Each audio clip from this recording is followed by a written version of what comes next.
Mazmur 91. Dalam lindungan Allah. Orang yang duduk dalam lindungan yang maha tinggi dan bermalam dalam naungan yang maha kuasa akan berkata kepada Tuhan, tempat perlindunganku dan kubu pertahananku, Allahku yang kupercayai. Sungguh, dialah yang akan melepaskan engkau dari jerat penangkap burung, dari penyakit sampar yang busuk. Dengan kepaknya ia akan menundungi engkau, di bawah sayapnya engkau akan berlindung. Kesetiaannya ialah perisai dan pagar tembok. Engkau tak usah takut terhadap kedahsyatan malam, terhadap panah yang terbang di waktu siang, terhadap penyakit sampar yang berjalan di dalam gelap, terhadap penyakit menular yang mengamuk di waktu petang. Walau 1.000 orang rebah di sisimu dan 10.000 di sebelah kananmu, tetapi itu tidak akan menimpamu. Engkau hanya menontonnya dengan matamu sendiri dan melihat pembalasan terhadap orang-orang fasik. Sebab Tuhan ialah tempat perlindunganmu. Yang maha tinggi telah kau buat tempat perteduhanmu. Malapetaka tidak akan menimpa kamu, dan tulah tidak akan mendekat kepada kemahmu. Sebab malaikat-malaikatnya akan diperintahkannya kepadamu untuk menjaga engkau di segala jalanmu. Mereka akan menatang engkau di atas tangannya, supaya kakimu jangan terantuk kepada batu. Singa dan ular tedung akan kau langkahi. Engkau akan menginjak anak singa dan ular naga. Sungguh, hatinya melekat kepadaku, maka aku akan meluputkannya. Aku akan membentenginya, sebab ia mengenal namaku. Bila ia berseru kepadaku, aku akan menjawab. Aku akan menyertai dia dalam kesesakan. Aku akan meluputkannya dan memuliakannya. Dengan panjang umur akan kukenyangkan dia, dan akan kuperlihatkan kepadanya keselamatan daripadaku. Amin.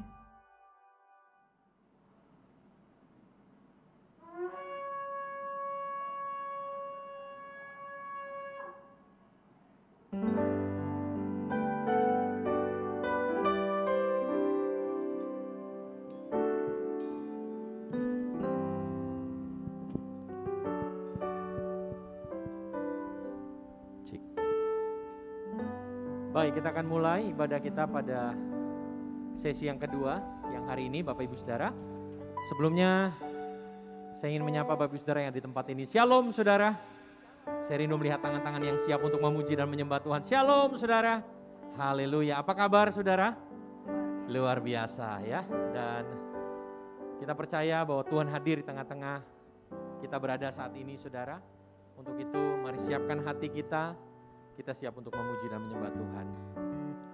Bahkan kami juga ingin menyapa Bapak Ibu Saudara yang berada di rumah-rumah, di rumah sakit, ataupun di kantor, dimanapun Bapak Ibu Saudara mengikuti ibadah ini secara online.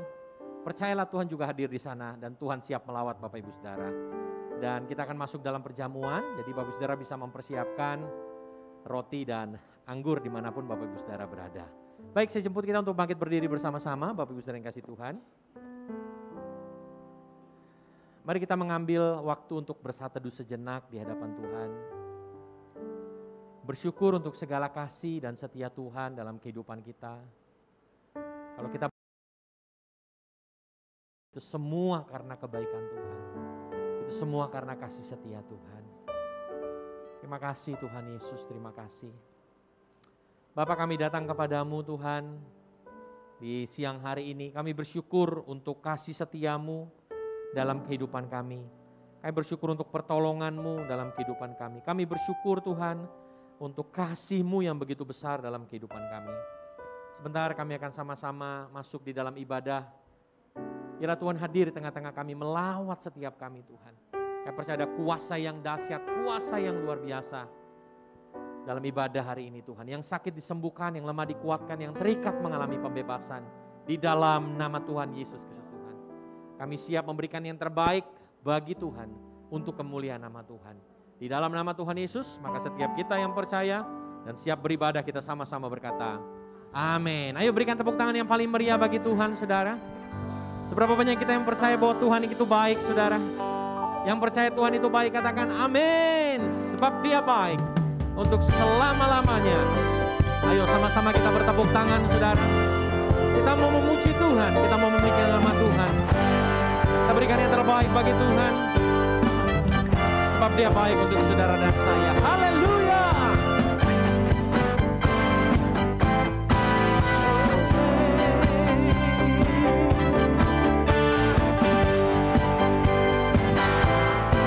Terima kasih Tuhan Yesus.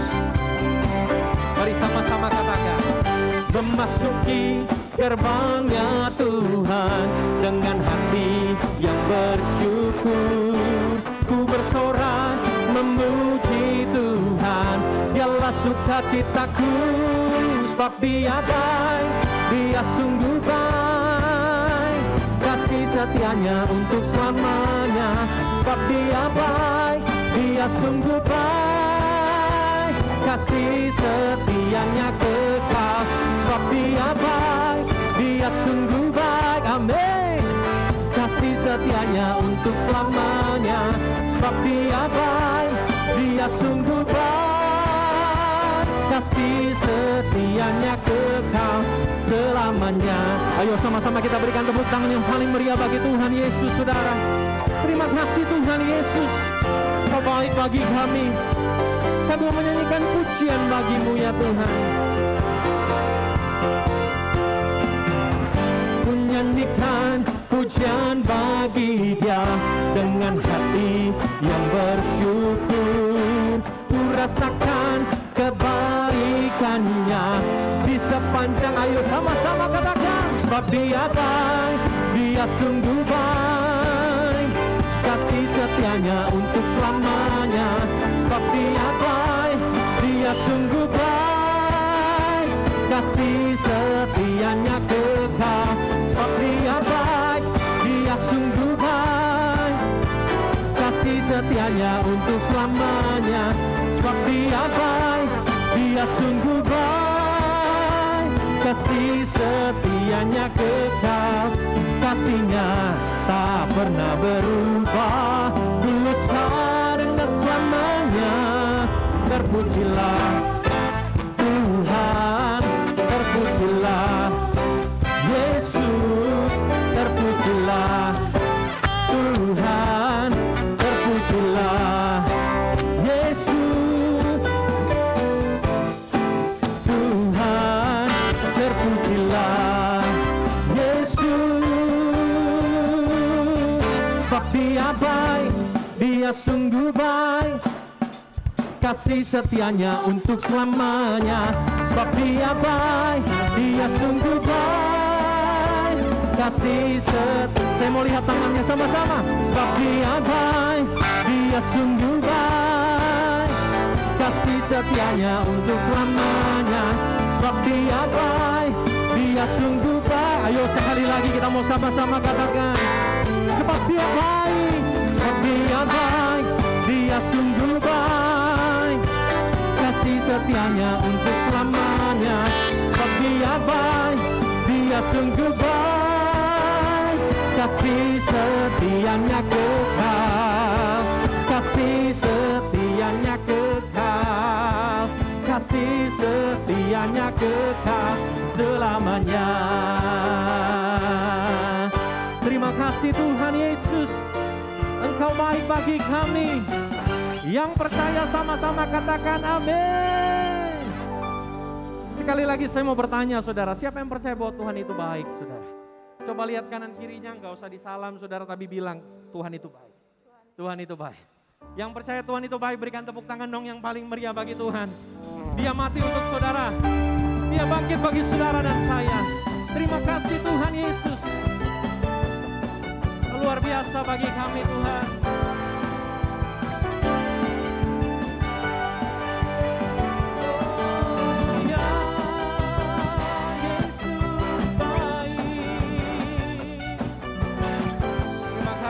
Baik bagi kami Tuhan Yesus. Ayo bersama-sama kita katakan pujian ini saudara. Dia mati bagiku, Dia bangkit bagiku, Dia Tuhan Allah penyelamatku.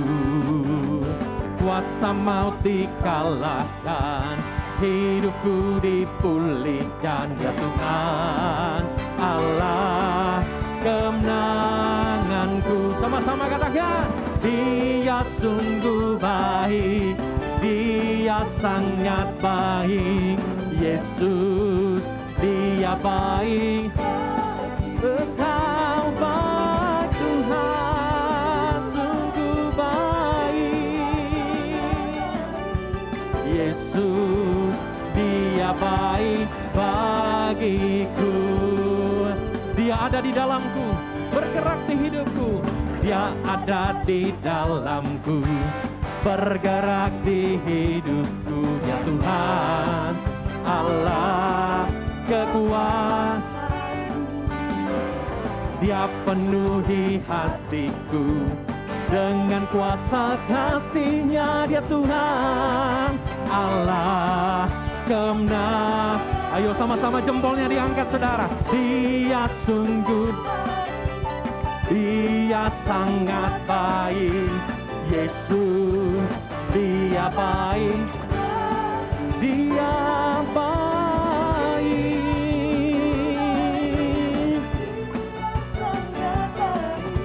Ayo lihat kanan kiri saudara. Katakan sama-sama mereka saudara. Lihat kanan kirinya, katakan, He is so good to you, He is so good to me. Jesus, He's so good to you.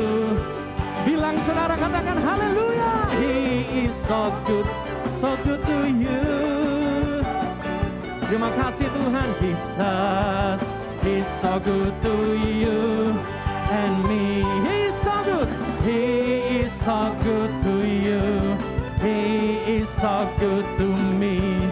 Jesus, He's so good to you and me. He is so good to you, He is so good to me. Jesus, He's so good to you and me. Jesus, He's so good to you and me. Jesus, He's so good to you. He's so good to me. He's so good to you and me. Haleluya. Haleluya. Sebelum saudara kita duduk, kita coba bilang kanan kirinya, Tuhan Yesus itu baik. Haleluya. Kita tetap berdiri sebentar saudara. Kita akan sama-sama memperkatakan 5 arti Pentakosta yang ketiga saudara. Mari kita katakan, kita ucapkan, kita baca dengan iman percaya kita saudara. 5 arti Pentakosta yang ketiga. Yang pertama, Pentakosta ketiga adalah pencurahan Roh Kudus yang dahsyat di zaman ini, melebihi yang terjadi di Azusa Street.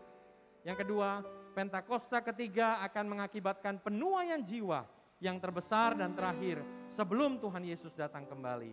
Yang ketiga, Pentakosta ketiga akan membangkitkan generasi Yeremia, yaitu anak-anak muda yang dipenuhi Roh Kudus, cinta mati-matian kepada Tuhan Yesus, tidak kompromi terhadap dosa, dan akan bergerak untuk memenangkan jiwa. Yang keempat, Pentakosta ketiga lahir di Indonesia dan bergerak ke bangsa-bangsa. Gerakan ini dari timur ke barat dan akan kembali ke Yerusalem. Yang kelima, Pentakosta ketiga akan memberikan kuasa untuk menyelesaikan amanat agung, dan setelah itu Tuhan Yesus datang kembali. Siapa yang rindu akan kedatangan Tuhan saudara? Berikan tepuk tangan yang paling meriah bagi Tuhan. Silakan duduk Bapak Ibu Saudara yang kasih Tuhan. Terima kasih Tuhan Yesus. Terima kasih Tuhan Yesus. Mari kita teduhkan hati kita di hadapan Tuhan saudara. Biarlah ibadah yang kita lakukan hari ini menjadi ibadah yang bukan sekedar rutinitas kita lakukan setiap minggu. Tapi pastikan kita mengalami perjumpaan dengan Tuhan. Perjumpaan dengan Tuhan Yesus. Terima kasih Tuhan. Kau baik bagi kami Tuhan. Kami ingin menyembah-Mu. Kami ingin meninggikan nama-Mu Tuhan. Terima kasih Bapa yang baik. Sungguh besar setiamu, Kau nyatakan bagiku. Kau Bapa yang selalu mengerti isi hatiku. Kemuliaan-Mu Kau janjikan, aku tetap percaya, ku percaya janji-Mu ajaib, terukir dalam kehidupanku. Ku berserah di dalam kekuatan-Mu, ku percaya. Mari berikan tepuk tangan yang paling meriah. Mari katakan pujian ini bersama-sama. Sungguh besar setia-Mu, Kau nyatakan bagi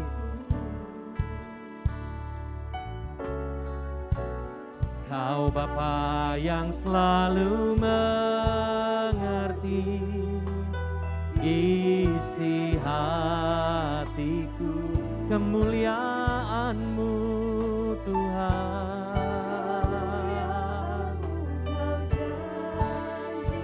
Amin Tuhan Yesus. Aku tetap percaya, ku percaya janji-Mu ajaib, terukir dalam kehidupanku. Ku berserah di dalam kekuatan-Mu, hanya Kau segalanya bagiku. Ku percaya janji-Mu ajaib, terukir dalam kehidupanku. Ku berserah di dalam kekuatan-Mu, ku percaya. Mari sekali lagi bersama. Ku percaya janji-Mu ajaib, terukir dalam kehidupanku. Ku berserah di dalam kekuatan-Mu, hanya Kau segalanya bagiku. Ku percaya janji-Mu ajaib, terukir dalam kehidupan. Terima kasih Tuhan Yesus. Ku berserah di dalam kekuatan-Mu, ku percaya.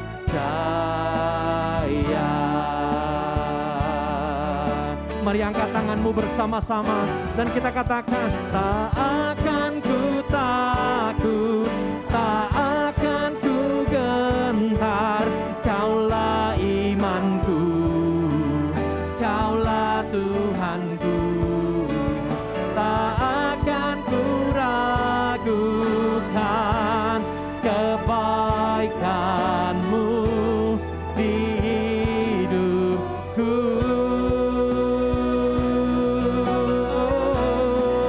Ku percaya janji-Mu ajaib,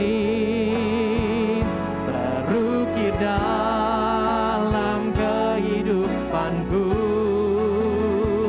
Ku berserah di dalam kekuatan-Mu, hanya Kau segalanya bagiku. Ku percaya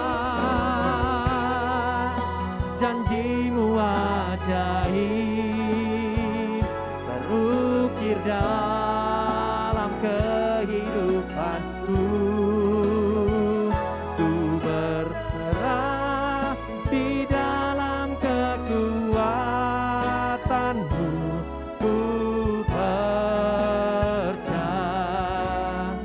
jemaat Tuhan angkat tanganmu, katakan, ku percaya janjimu. Yes God, terukir. Amin Tuhan Yesus. Ku berserah di dalam hanya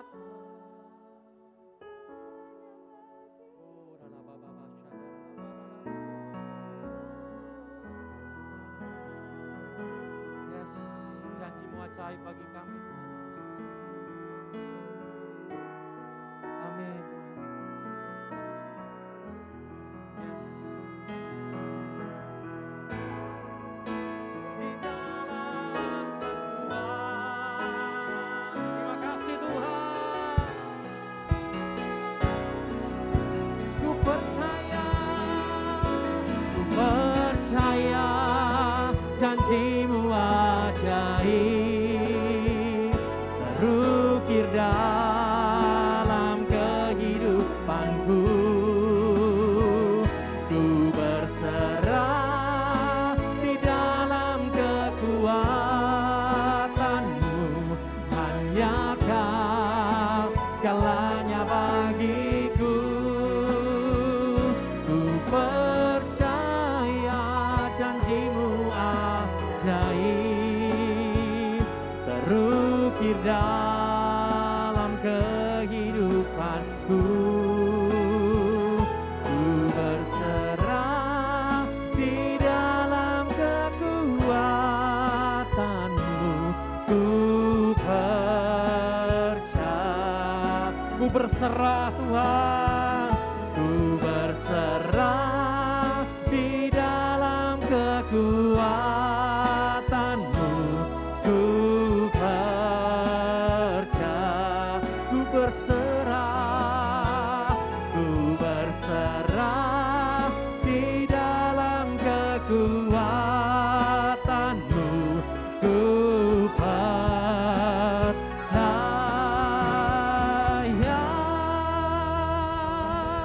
Mari berikan sorak-sorai kemuliaan. Terima kasih, terima kasih, terima kasih. Kami percaya Tuhan, kami menyembah-Mu ya Allah kami. Kau yang layak Tuhan. Kami angkat suara, kami menyembah-Mu ya Allah. Kami naikkan syukur kami Tuhan, Kau yang layak.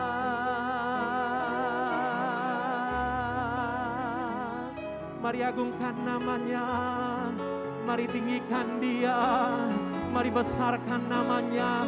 Layak Engkau layak. Terima kasih ya Tuhan. Kami mengangkat suara kami menyembah-Mu Tuhan.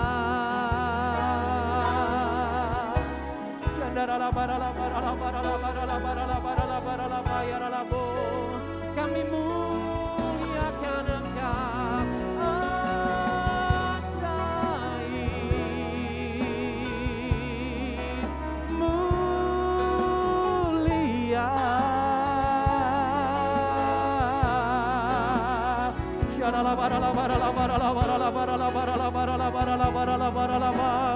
Datanglah kerajaan-Mu di sini Tuhan.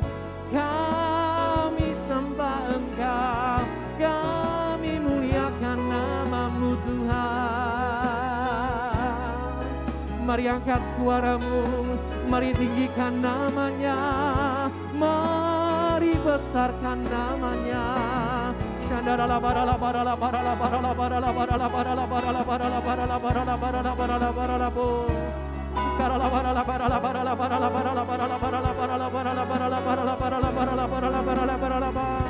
Terima kasih Tuhan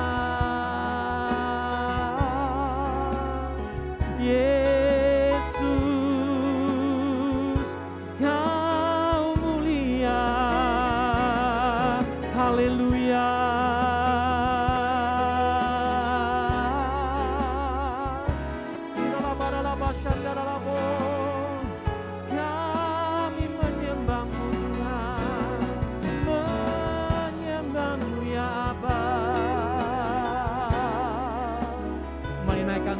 padamu saudara. Mari sembah Tuhan, tinggikan nama Tuhan. Puji dan mulialah nama-Mu ya Tuhan. Yesus, kuasa-Mu dahsyat Tuhan.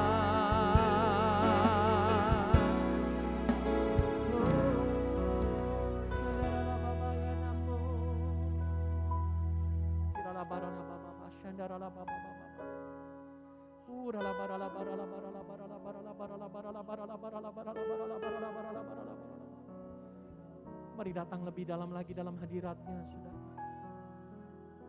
Ada begitu banyak kebaikan Tuhan yang kita alami. Saya mengajak setiap kita ingat semua kebaikan Tuhan. Maka saya percaya mulut kita akan limpah dengan syukur. Terima kasih Tuhan, waktu kami berdoa Kau jawab doa kami. Waktu kami sakit Kau sembuhkan kami.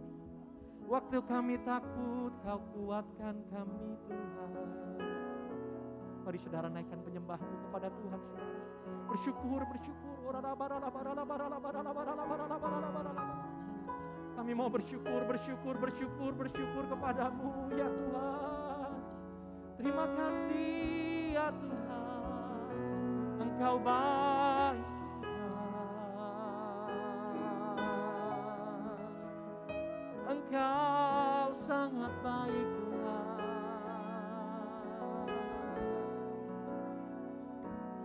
Percaya Kau Tuhan yang tak pernah gagal, menjadikanku lebih dari pemenang. Ku percaya Kau Tuhan yang tak pernah lalai, menggenapi janji. Mari katakan bersama-sama. Ku percaya,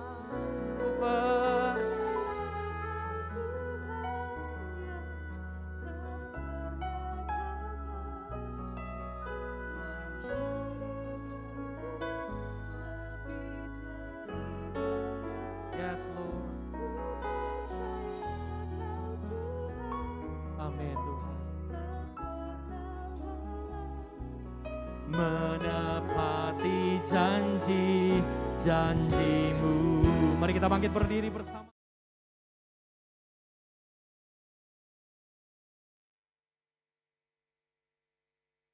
Shalom semuanya.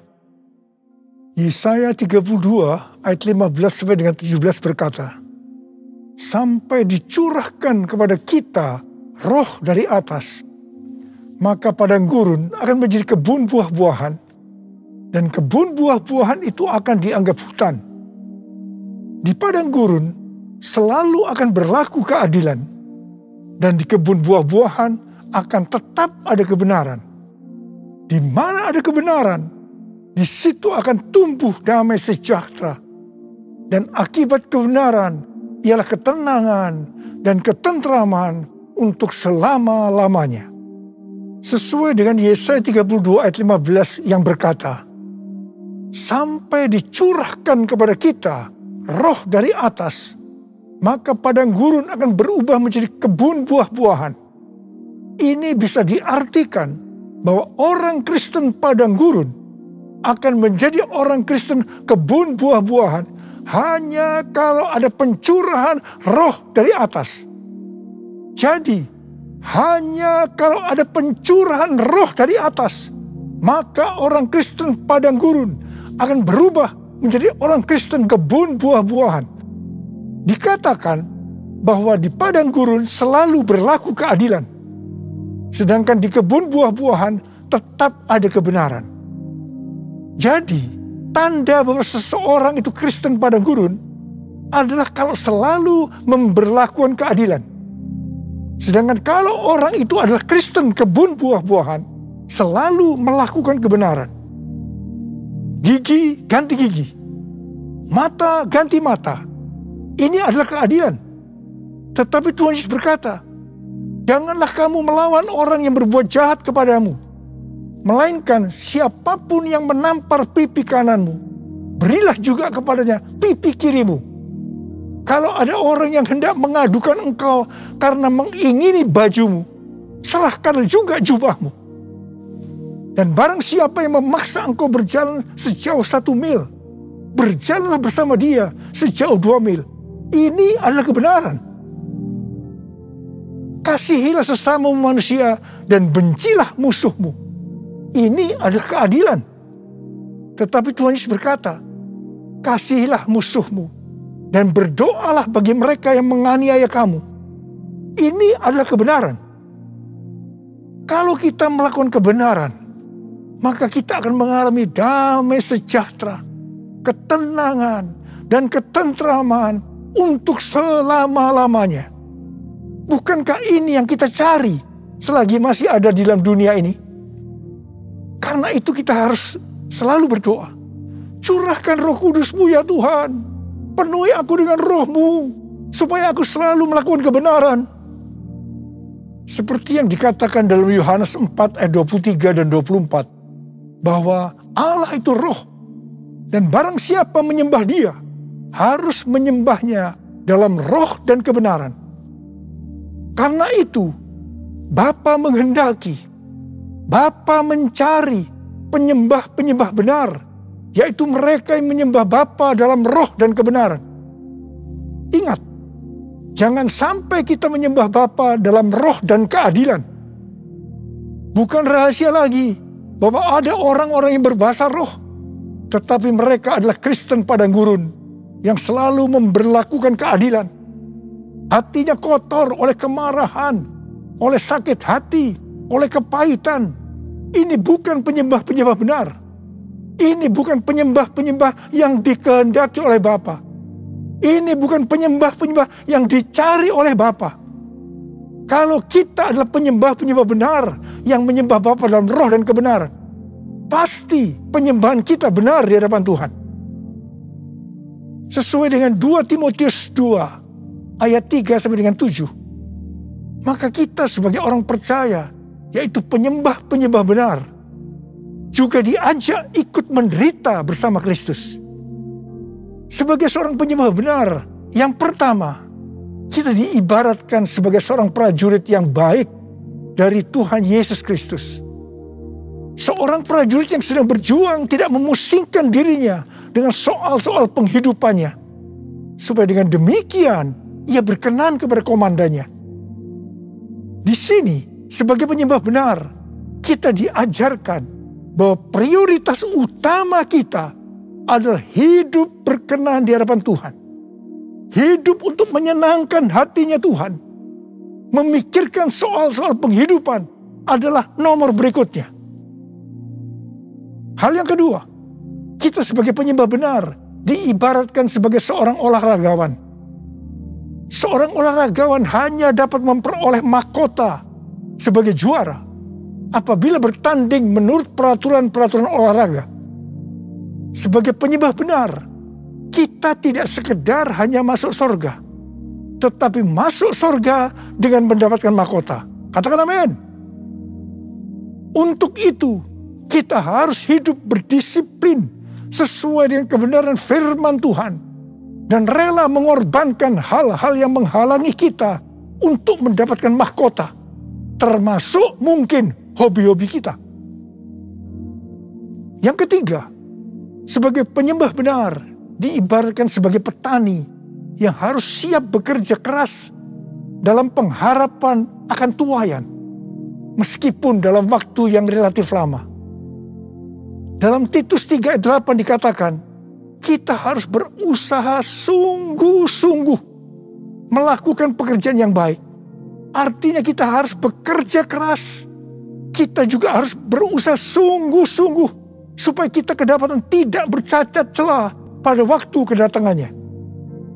Untuk kita bisa mengerti akan semua hal ini, maka kita harus mengingat perkataan Rasul Paulus dalam 2 Timotius 2 ayat 7, yaitu Tuhan akan memberi kepadamu pengertian dalam segala sesuatu.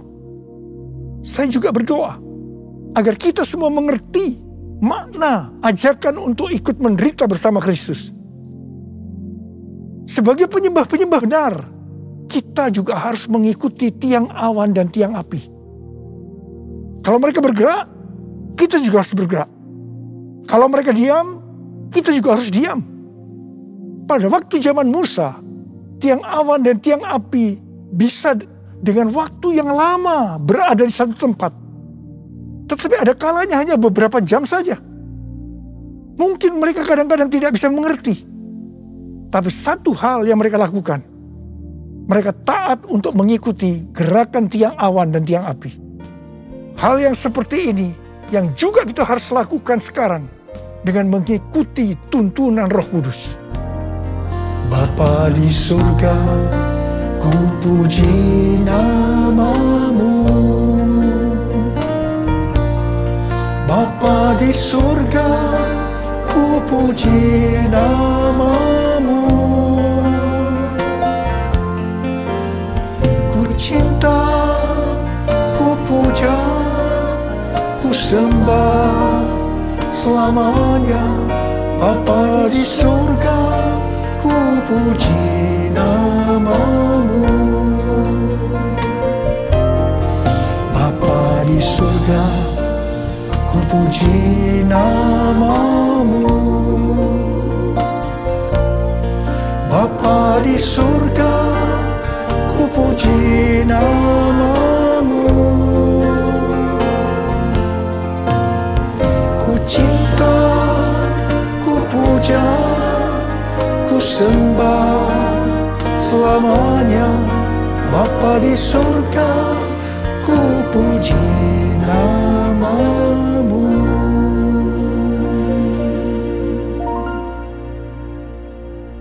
Kalau kita melihat keadaan manusia di akhir zaman, seperti yang dituliskan dalam 2 Timotius 3 ayat 1 sampai dengan 5, ternyata hal itu sekarang sedang digenapi.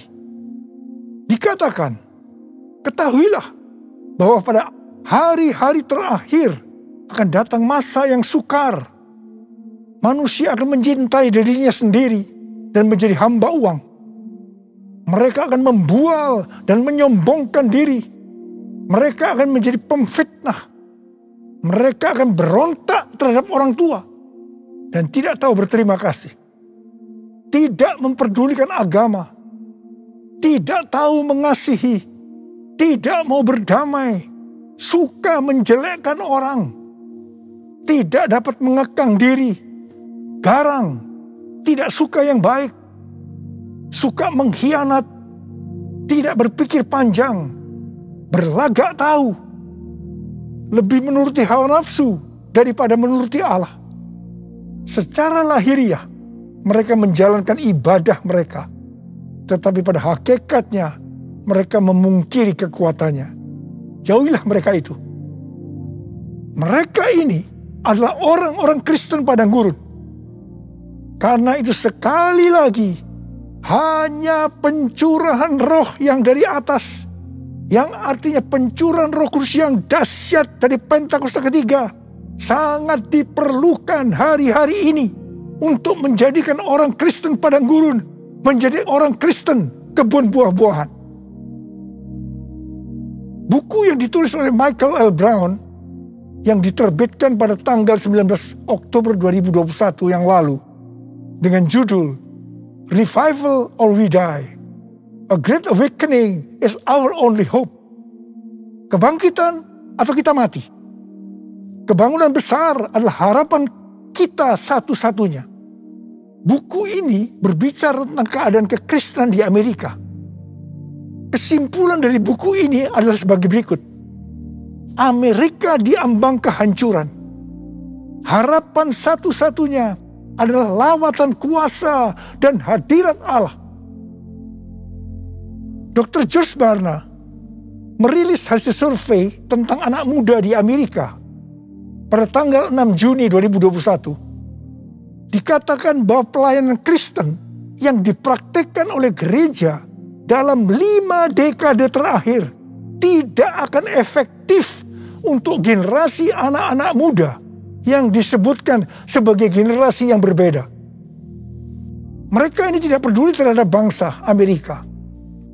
Meragukan sejarah dan fondasi bangsa. Mereka mahir dalam teknologi, bebas secara seksual, labil emosinya, dan campur aduk kerohaniannya. Melihat semua ini, sekali lagi saya katakan, perlu adanya pencurahan roh dari atas, yaitu pencurahan yang dahsyat dari Roh Kudus di era Pentakosta ketiga ini. Kita patut bersyukur bahwa Tuhan membuat APT, yaitu Azusa Street Prayer Tower di Los Angeles, Amerika Serikat, yang akan terus berdoa supaya pencurahan Roh Kudus yang dahsyat dari Pentakosta ketiga terjadi. Izin penggunaan tempat untuk APT sudah keluar. Haleluya. Sekarang kita sedang mengajukan izin renovasi gedung. Ku mau selalu bersyukur, selalu bersyukur. Kau Tuhan yang setia, yang selalu menopang. Ku mau selalu bersyukur, selalu bersyukur. Kau Bapa-Ku yang setia. Ku mau selalu bersyukur, selalu bersyukur. Kau Tuhan yang setia, yang selalu menopang. Ku mau selalu bersyukur, selalu bersyukur. Kau Bapa-Ku yang setia. Kau Bapa-Ku yang setia. Pada waktu murid-murid Tuhan Yesus menantikan pencurahan Roh Kudus di kamar loteng Yerusalem, di mana disebutkan sebagai Pentakosta yang pertama, dikatakan dalam Kisah Para Rasul 1 ayat 14 bagian A, bahwa mereka semua bertekun dengan sehati dalam doa bersama-sama. Artinya mereka berdoa, memuji dan menyembah Tuhan dalam unity siang dan malam. Ini adalah prinsip restorasi Pondok Daud. Ini adalah prinsip menara doa. Setelah 10 hari mereka melakukan itu, Roh Kudus dicurahkan. Mereka dipenuhi Roh Kudus dengan tanda awal berbahasa roh. Setelah itu mereka dipakai Tuhan Yesus untuk melakukan amanat agung. Hari-hari ini, di era Pentakosta ketiga, kita harus melakukan hal yang sama, yaitu berdoa, memuji dan menyembah Tuhan dalam unity siang dan malam, supaya pencurahan Roh Kudus yang dahsyat dari Pentakosta ketiga terjadi, sehingga amanat agung selesai, dan setelah itu Tuhan Yesus datang kembali. Saya mempunyai kesaksian bagaimana dengan melalui unity terjadi gerakan doa yang mengakibatkan kebangunan rohani yang dahsyat. Pada tahun 2002, Ibu Bridget, seorang pendoa syafaat di tempat kita, mendapatkan suatu penglihatan. Dia melihat saya memakai jas di sebuah stasiun kereta api. Kemudian ada suara, "Change destination, change destination." Waktu penglihatan itu disampaikan kepada saya mendapatkan pengertian bahwa akan terjadi perubahan dalam pelayanan saya. Ketika saya sedang bertanya-tanya kepada Tuhan tentang hal ini, tiba-tiba saya merasakan bahwa kemuliaan Tuhan yang membuat kita menjadi satu sesuai dengan Yohanes 17 turun ke atas saya. Apa yang saya alami? Terjadinya tekanan-tekanan dalam hidup saya sampai saya tidak tahan dan bertanya kepada Tuhan, "Ampuni saya Tuhan, kalau saya bersalah pada Tuhan. Apa yang harus saya lakukan Tuhan? Ampuni saya." Tuhan menjawab, "Niko, selama ini kamu sombong, kamu arogan. Sekarang kamu harus melakukan 2 hal. Yang pertama, turunkan nama gerejamu yang kau bangga-banggakan. Yang kedua, kamu harus meminta maaf kepada gereja-gereja lain. Mungkin selama ini dengan secara tidak sadar, karena pelayanan saya yang begitu sukses, membuat saya sombong dan membuat sakit hati gereja-gereja lain. dengan tidak berpura-pura. Artinya dengan tulus hati. Saya melakukan apa yang Tuhan suruh. Di tengah-tengah saya melakukan itu, tiba-tiba roh rekonsiliasi turun. Ini terjadi antara saya dengan gereja-gereja lain. Dan juga di antara gereja-gereja itu. Setelah terjadi rekonsiliasi, maka roh doa turun melanda Indonesia.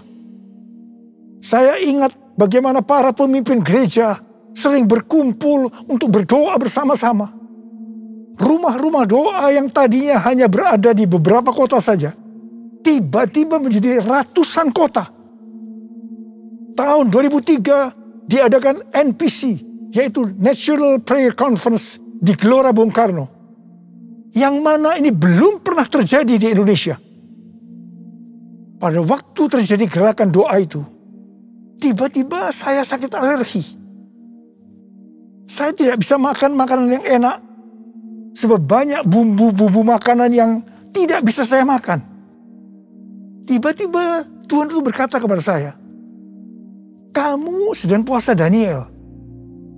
Oh, jadi rupanya puasa Daniel itu artinya makan makanan yang tidak sedap atau tidak enak. Setelah Daniel berpuasa 21 hari, malaikat Tuhan datang kepadanya untuk memberitahukan apa yang akan terjadi pada bangsa Israel. Saya merasakan bahwa Tuhan juga akan berbicara kepada saya tentang Indonesia. Pada suatu hari ketika saya sedang menonton VCD transformasi, tiba-tiba saya menangis. Dan tiba-tiba Tuhan berkata kepada saya, Indonesia akan mengalami transformasi. Setelah kejadian itu, saya mulai sering memperkatakan bahwa Indonesia akan mengalami transformasi. Ternyata yang mendapatkan bahwa Indonesia akan mengalami transformasi bukan saya saja, tetapi hamba-hamba Tuhan yang lain juga mendapatkan hal yang sama. Di tengah-tengah doa untuk terjadinya transformasi, tiba-tiba pada tahun 2004, kita dikejutkan oleh bencana tsunami yang melanda Aceh, di mana lebih dari 200.000 orang yang meninggal. Tidak hanya itu, tetapi di beberapa tempat terjadi bencana alam seperti gempa bumi yang hebat. Selain itu, orang-orang miskin juga bertambah banyak. Saya berkata kepada Tuhan, Tuhan, katanya Indonesia mengalami transformasi, tetapi mengapa terjadi hal-hal yang seperti ini? Tuhan tidak menjawab, tetapi yang pasti banyak orang yang bertobat. Ini adalah suatu kebangunan rohani. Kan ada kebangkitan yang besar, kan ada pemulihan di negeri kami, kan ada kebangkitan yang besar, yang berseru kepada Yesus diselamatkan. Kan ada kebangkitan yang besar, kan ada pemulihan di negeri kami, kan ada kebangkitan yang besar, yang berseru kepada Yesus diselamatkan. Yang berseru kepada Yesus diselamatkan. Yang berseru kepada Yesus diselamatkan. Haleluya. Hari-hari ini kita sedang memasuki era Pentakosta ketiga, di mana kita sedang menunggu pencurahan Roh Kudus yang dahsyat dari Pentakosta ketiga, yang akan mengakibatkan penuaian jiwa yang terbesar dan yang terakhir sebelum Tuhan Yesus datang kembali. Pentakosta ketiga akan membangkitkan generasi Yeremia, yaitu anak-anak muda yang dipenuhi Roh Kudus, cinta mati-matian kepada Tuhan Yesus, tidak kompromi terhadap dosa, dan akan bergerak untuk menangkan jiwa.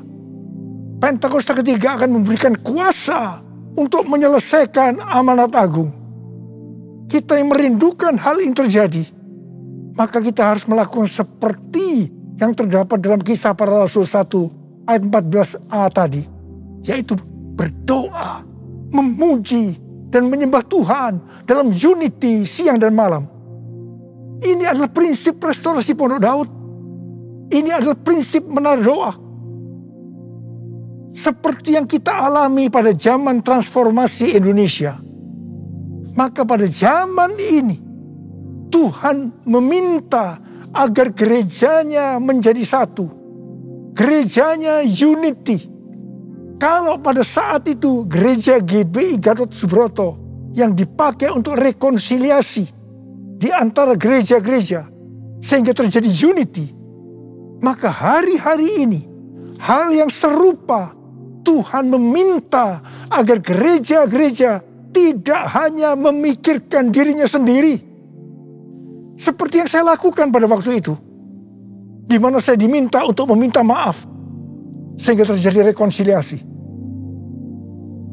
Seperti yang terdapat dalam 1 Korintus 10 ayat 23 dan 24 yang berkata, segala sesuatu diperbolehkan. Benar. Tapi bukan segala sesuatu berguna. Segala sesuatu diperbolehkan. Benar. Tapi bukan segala sesuatu membangun. Jangan seorang pun yang mencari keuntungannya sendiri. Tetapi hendaklah tiap-tiap orang mencari keuntungan orang lain. Biarlah kita sebagai gereja Tuhan melakukan ini. Jadi, kita sebagai gereja Tuhan harus sering mengoreksi diri. Apakah yang kita lakukan sesuai dengan kehendak Bapa yang di sorga, yang menghendaki agar kita menyelesaikan amanat agung? Penuaian jiwa yang terbesar dan yang terakhir ini akan terjadi kalau gereja-gereja Tuhan unity. Gereja-gereja Tuhan menjadi satu sehingga roh doa turun. Semua ini akan mengakibatkan pencurahan Roh Kudus yang dahsyat dari Pentakosta ketiga terjadi. Mari, saya ajak saudara untuk mengangkat tangan. Kita nyanyikan sama-sama. Satukan kami ya Tuhan bersama dengan tali yang tak putus. Satukan kami ya Tuhan bersama dengan kasih sempurna. Allah kami satu, Raja pun satulah. Tubuh Kristus satu, sebab itu ku nyanyi.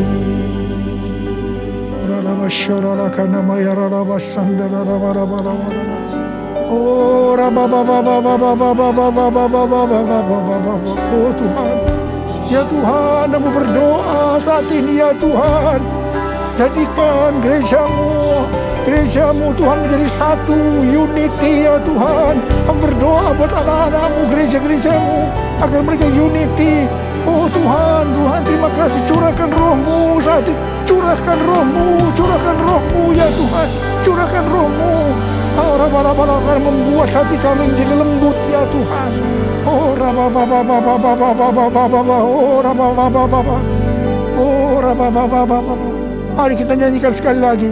Satukan kami ya Tuhan bersama dengan tali yang tak putus.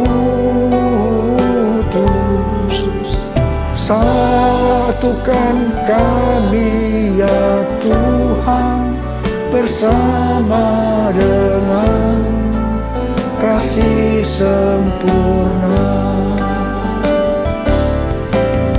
Allah kami satu, Raja pun satulah. Tubuh Kristus satu,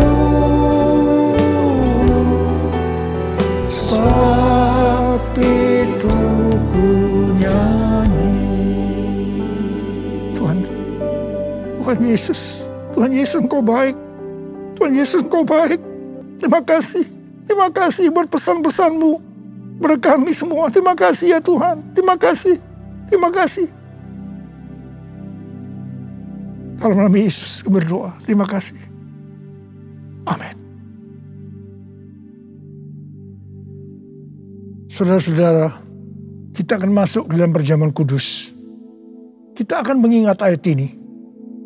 Sebab setiap kali kamu makan roti ini dan minum cawan ini, kamu memberitakan kematian Tuhan sampai Ia datang. Perjamuan kudus adalah perjamuan Tuhan Yesus sendiri. Setiap kali kita masuk dalam perjamuan kudus, Tuhan Yesus selalu berkata, biarlah ini menjadi peringatan akan aku. Karena itu mari arahkan hati kita kepada kebaikan Tuhan. Untuk mengingat kebaikan Tuhan. Supaya kita lebih mengasihi Tuhan Yesus. Supaya kita lebih mengasihi satu dengan yang lain. Mari tundukkan kepala. Bapa, siapakah kami sebelum kami mengenal Engkau? Kami semua orang berdosa. Upah dosa adalah maut, mati. Tapi Engkau yang tidak berdosa telah dijadikan dosa oleh karena kami semua. Engkau harus turun dari sorga mulia, menjelma menjadi manusia. Mati ganti kami dengan penderitaan yang luar biasa. Sungguh kalau kami pikirkan betapa baiknya Engkau ya Aba. Engkau jadikan kami sebagai anak-anak-Mu. Engkau berkati, Engkau tuntun, Engkau mendidik kami. Engkau menyembuhkan, Engkau juga menegur kalau kami salah. Tuhan terima kasih. Itu Engkau ya Aba. Itu Engkau.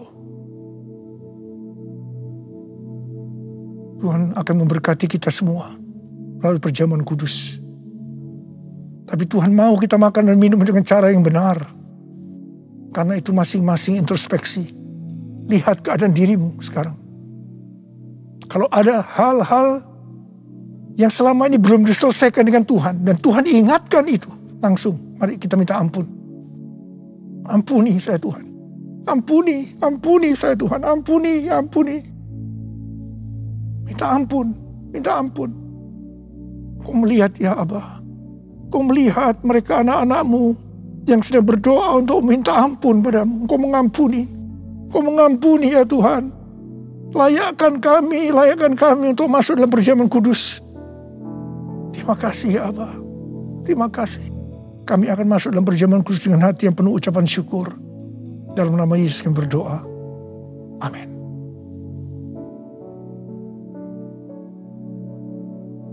Mari. Angkat roti di tangan kanan saudara tinggi-tinggi.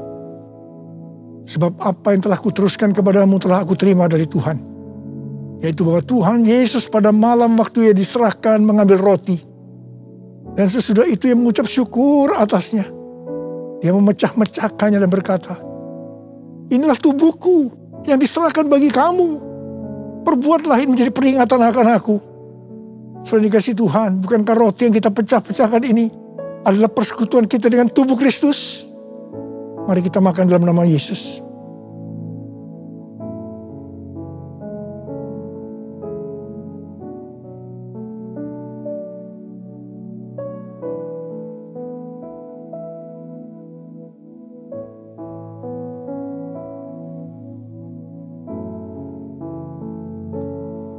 Mari angkat cawan di tangan kanan saudara tinggi-tinggi. Demikian juga Ia mengambil cawan sesudah makan lalu berkata, cawan ini adalah perjanjian baru yang dimeteraikan oleh darahku. Perbuatlah ini setiap kali kamu meminumnya menjadi peringatan akan aku. Dan yang dikasih Tuhan, bukan cawan pengucapan syukur. Yang atasnya kita ucapkan syukur adalah persekutuan kita dengan darah Yesus. Mari kita minum dalam nama Yesus.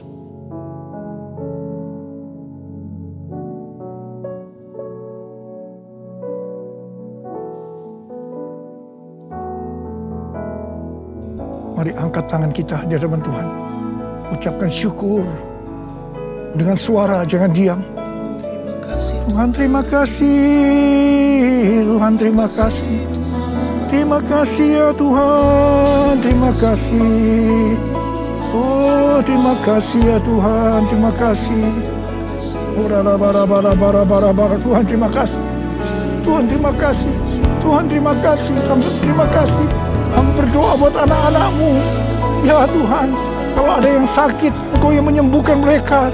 Tuhan, mereka mempunyai bermacam-macam masalah, Engkau yang tolong mereka. Sembuh dalam nama Yesus. Terima mujizat Tuhan dalam nama Yesus. Dalam nama Yesus. Dalam nama Yesus. Sembuh dalam nama Yesus. Sembuh. Terima kasih Tuhan. Terima kasih. Terima kasih. Terima kasih. Terima kasih. Terima kasih. Terima kasih Yesusku. Terima kasih Yesusku. Puji syukur hanya bagi Tuhanku. Terima kasih Yesusku. Terima kasih Yesusku. Puji syukur hanya bagi Tuhanku. Terima kasih ya Tuhan. Terima kasih Yesusku. Terima kasih Yesusku. Puji syukur hanya bagi Tuhanku. Terima kasih Yesusku. Terima kasih Yesusku. Puji syukur hanya bagi Tuhanku. Puji syukur hanya bagi Tuhanku. Puji syukur hanya bagi Tuhanku. Terima kasih. Terima kasih Allah. Terima kasih. Terima kasih. Terima kasih. Mari angkat tangan saudara, terimalah berkat Tuhan.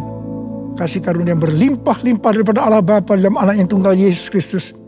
Persekutuan yang manis dengan Roh Kudus menyertai saudara mulai hari ini. Sampai Tuhan Yesus datang menjemput kita di awan-awan dan bahkan sampai selama-lamanya. Yang percaya bersama-sama katakan, amin. Tuhan Yesus berkati saudara.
deh, bagus ya bajunya ya Kak. Aku mau ini nih, jadi tukang iya, masak. itu bagus juga tuh. Kenapa? Ada apa nih? Ada apa nih? Videonya udah rolling. Oh, udah rolling. Ya Oh, udah. ya udah. Shalom adik-adik. Hari ini Kak Carla punya pengumuman penting, pengumuman yang spesial banget yang pastinya ditungguin sama adik-adik. Kita kan bentar lagi mau Natal nih kan. Kita udah menyambut bulan Natal. Nah, Natal sekolah minggu kita itu ada di tanggal 11 Desember, hari Sabtu, jam 4 sore. Buat adik-adik yang nanya, Kak, Natalannya gimana? Natalannya ada di mana? Kita Natalan via Zoom. Nah, nanti link Zoom-nya akan dibagikan ke Mami Papi. Jadi nanti minta ya ke Mama Papanya, Mama, link Zoom-nya mau dong, aku mau ibadah Natal. Terus pada saat Zoom nanti, kita punya dress code. Dress code-nya adalah occupation. Buat yang mau tahu, occupation itu apa ya? Kita tanya Kak Karen ya. Nah, tadi dikasih tahu kan adik-adik sama Kak Carla kalau dress code itu adalah occupation. Mungkin adik-adik ada yang bingung ya, occupation itu apa sih Kak? Jadi occupation itu artinya pekerjaan ya adik-adik. Jadi nanti adik-adik harus pakai dress code sesuai dengan pekerjaan yang menjadi cita-cita adik-adik. Misalkan nih, kalau adik-adik pengen jadi dokter, nah berarti adik-adik tahu dong harus berdandan seperti apa? Seperti dokter ya. Nah, nggak cuma itu adik-adik. Ketika nanti adik-adik pakai dress code, adik-adik minta tolong mama papanya buat fotoin. Kenapa? Karena nanti adik-adik akan ada 4 pemenang kostum terbaik. Nah, caranya gimana nih supaya adik-adik menang? Nanti ketika adik-adik difotoin mama papa, dikirim ke sini ya, ke Instagramnya K4C @k4c.gbi Philadelphia Horizon. Oke adik-adik, jangan lupa ya.